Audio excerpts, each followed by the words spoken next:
Hello दोस्तों, स्वागत है आपका श्योर पाठशाला के यूट्यूब चैनल की इस नई सीरीज में। ओके। मैं रोज़ आपके सामने आता हूँ 6:15 पे प्रीवियस ईयर क्वेश्चंस के साथ। क्योंकि आज सैटरडे है तो सैटरडे की क्लास में हम केवल वोकेबलरी डिस्कस किया करेंगे, मोस्ट इंपॉर्टेंट वोकेब को डिस्कस किया करेंगे। वो किसी भी फॉर्म में हो सकती है। एक वर्ड होगा, उसका इंग्लिश टू इंग्लिश मीनिंग होगा, उसकी वर्ड कैटेगरी होगी, सिनोनियम एंटोनियम होंगे। ओके। एक वर्ड होगा, उसका वन वर्ड कैटेगरी होगी, मतलब कुल मिला के मीनिंग को हम क्या करेंगे, वोकेब को डिस्कस करेंगे 0 to हीरो लेवल में। तो शुरू करते हैं बिना किसी डिले के आज की क्लास को। क्लियर ना? शुरू करते हैं। ओके। शुरू करते हैं बिना किसी टाइम को वेस्ट किए हुए आज की क्लास को। चलो देखते हैं क्या है ये मामला। ADAPT adopt. ठीक है। ADAPT अडप्ट सबकी हिंदियाँ बताते चलेंगे, बिल्कुल टेंशन मत लीजिएगा आप।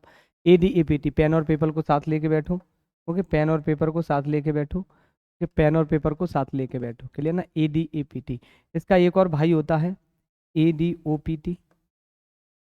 हालांकि ये सारे आ जाएंगे, लेकिन फिर भी मैं साथ ही साथ बता दे रहा हूँ। और इसका एक और भाई होता है ADAPT, लेना EPT। ओके।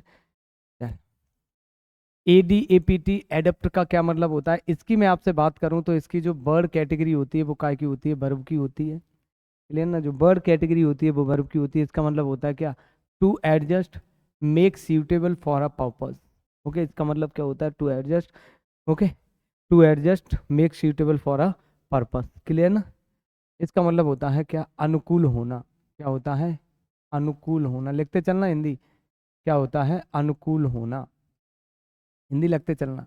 ओके। शब्द की कैटेगरी देखो, सेंटेंस में हम कैसे पहचानते हैं आज ये भी सीखेंगे। अनुकूल होना। क्लियर ना? अनुकूल होना। ओके।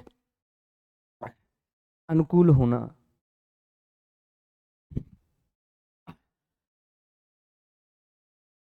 वर्ब की जो कैटेगरी है वो काय की है? वर्ब की है, जिसका मतलब होता है to adjust, make suitable for a purpose. Clear ना? अनुकूल होना। क्या होना? अनुकूल होना। द एबिलिटी, योग्यता है। टू, अनुकूल होने की योग्यता है।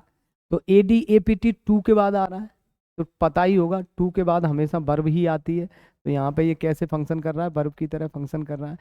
Is. Okay. A definite asset to any personality. Clear ना? एक निश्चित एसेट होती है, संपत्ति होती है, किसके लिए? किसी भी पर्सनैलिटी के लिए जो योग्यता होती है अनुकूल होने की। क्लियर है भाई साहब? क्लियर हो जाना चाहिए। इसके कुछ सिनोनियम्स हैं। ओके। एक्लीमेटाइज सिनोनियम होता है इसका। एकोमोडेट सिनोनियम होता है। क्लियर ना? इसके दो सिनोनियम्स भी होते हैं। ओके। एक्लीमेटाइज भी इसका एक सिनोनियम होता है, ACCLIMATIZE। और इसी का सिनोनियम होता है क्या? एकोमोडेट। एक बात और क्या समझनी है,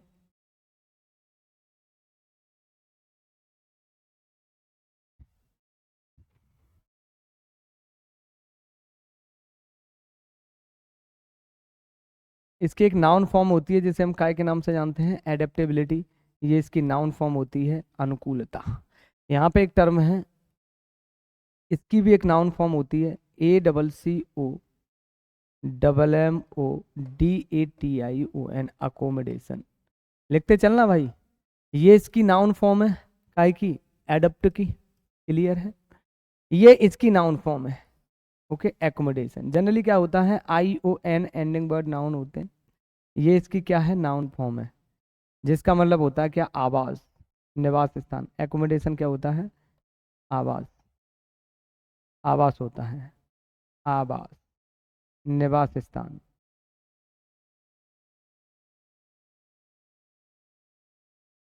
इसकी PDF मैं डाल दूंगा टेलीग्राम चैनल में श्योर पाठशाला के, वहाँ से आप इसे लिख लेना। क्लियर ना? तो आप देख लेना वीडियो को एक दो बार, पता चल जाएगा।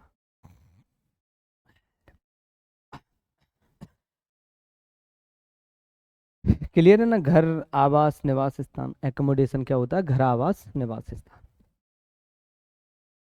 समझ में आ गया होगा। टू के साथ वर्ब का फर्स्ट फॉर्म आ रहा है। ठीक है, ये इसके सिनोनियम होते हैं। ये वर्ड था, वर्ड कैटेगरी वर्ब की थी, जिसका मतलब होता है to adjust, make suitable for a purpose, मतलब अनुकूल होना। समझ में आ गया होगा ये शब्द, ये इसके इंग्लिश टू इंग्लिश मीनिंग, ये सेंटेंस में यूज। द एबिलिटी, योग्यता है। टू अडेप्ट, अनुकूल होने की।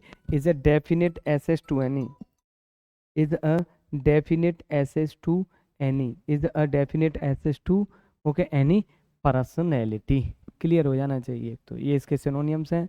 ओके, एक्लिमेटाइज और एकोमोडेट, क्लियर ना, ये इसकी नाउन फॉर्म है, ये भी इसकी नाउन फॉर्म। आगे चलते हैं नेक्स्ट पर। नेक्स्ट